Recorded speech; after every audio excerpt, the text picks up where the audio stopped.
चंडमुंड भंडासुर खंडिनी जगदंबे, उदंड दंड महिषासुर मर्दिनी दुर्गे, महाराष्ट्र धर्म रक्षिके ये. महाराष्ट्राच्या गंगानो या, महाराष्ट्राच्या पवनांनो या. दूधसागरा फेसाळत ये, राजापूरच्या ये गंगे ये ये. किल्ल्यांच्या कटकटानो या, प्रचंड उघड बुर्जानो या, जलदुर्गानो दर्यासह या, तुफान गर्जत लाटानो या, सप्तसागरानो या, चंद्र सूर्यानो या, ग्रह नक्षत्रानो या, दाही दिशांनो या, देवदेवतांनो, संत सज्जनानो, कुलवंतानो, अवघे अवघे या.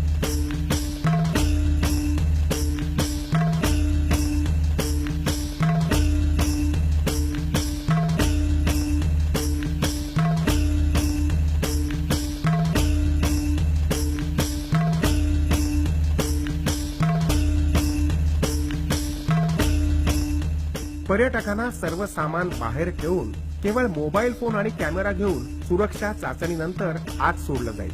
स्मारकाच्या विशेष ॲपद्वारे पर्यटकांना त्यांच्या मोबाईलवरच स्मारक पाहण्याविषयी मार्गदर्शन मिळेल. त्यांना देण्यात येणाऱ्या विशेष ऑडिओ सेट्समुळे हेडफोनच्या द्वारे पर्यटकांना प्रत्येक कक्षाची माहिती काही भाषांच्या पर्यायांसह उपलब्ध होईल. जेटीवरून उतरून मुख्य मार्गिकेतून पुढे आल्यावर शिवस्मारकाचं महाद्वार उघडेल आणि पर्यटक 400 वर्ष मागे शिवकाळात जातील. शिवाजी महाराजांसह अवघ्या मराठी मुलखावर सदैव कृपादृष्टी असणाऱ्या आई तुळजाभवानीचं दर्शन सर्वात प्रथम घडेल. डावीकडून प्रवेश केल्यानंतर पहिल्या दालनात शाहीर शिवकालीन शाहिरी परंपरेचं दर्शन घडवतील. पोवाड्यामुळे भारलेल्या पर्यटकांना नंतर दर्शन घडेल ते किल्ले शिवनेरीचे.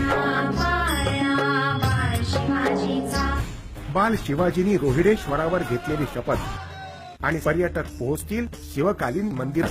अफजल खाना विरुद्धच्या मोहिमेचा थरार इथं पर्यटक अनुभवतील. महाराजांसाठी स्वतःचं प्राण देणारा शिवाकाशी, बाजी प्रभूंच्या अद्वितीय पराक्रमाच्या इतिहासाचे साक्षीदार होण्याची दुर्लभ संधी इथं पर्यटकांना उपलब्ध होईल. पुढे गेल्यावर दृश्यमान होईल पुण्यातला लाल महाल आणि महाराजांच्या राजनीतीचं दर्शन. पोटात वाघनखे नाहीत आमच्या. इथून पुढे जाताच दिसेल कडेकोट तटबंदी असलेला आग्र्याचा किल्ला, म्हणजे शिवचरित्राचा जणू कळसाध्याय. एक वेळ आम्ही मौत पत्करू पण अपमान नाही. स्वराज्य निर्मितीत जीवाला जीव देणारे अनेक मावळे महाराजांना मिळाले.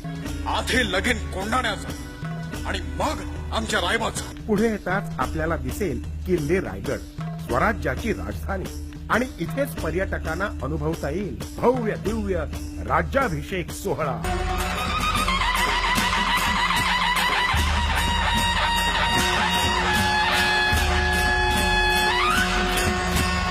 मी शिवाजी. या सोहळ्यानिमित्त राज्याच्या कला संपन्नतेचं दर्शनही इथं घडेल. शिवकालीन पेहरावात या सोहळ्यामध्ये सहभागी होण्याची आगळीवेगळी संधी देखील इथे प्रेक्षकांना साधता येईल. मोरपंखी दालनातल्या अंतिम कक्षात छत्रपती शिवाजी महाराज, जिजाऊ आईसाहेब, छत्रपती संभाजी महाराज यांच्या समाधीच्या प्रतिकृती असतील.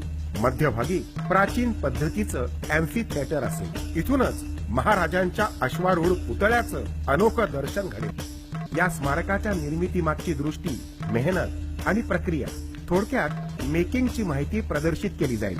तळमजल्यावर 2 ते 2,500 आसन क्षमतेचं भव्य सभागृह असेल, जिथं महाराजांच्या चरित्रावरील महानाट्य सादर करता येतील. तसंच दुसऱ्या बाजूला मोठ्या पडद्यावर डिजिटल टेक्नॉलॉजीच्या आधारे शिवचरित्राचा 3D, 6D, 9D तंत्राद्वारे अनुभव घेता येईल.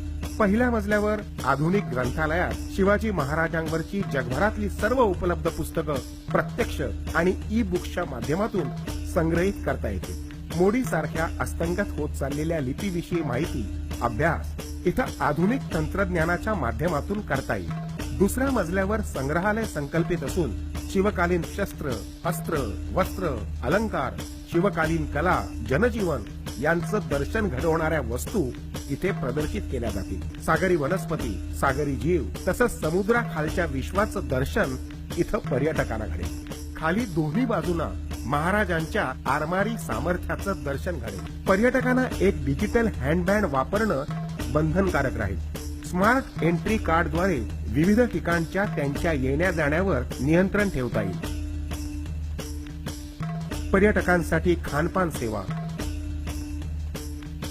पर्यावरण भिमुख प्रसाधनगृह, आपत्कालीन व्यवस्थेत वैद्यकीय उपचार, कार्डियक सेंटरची सुविधा इथे असेल.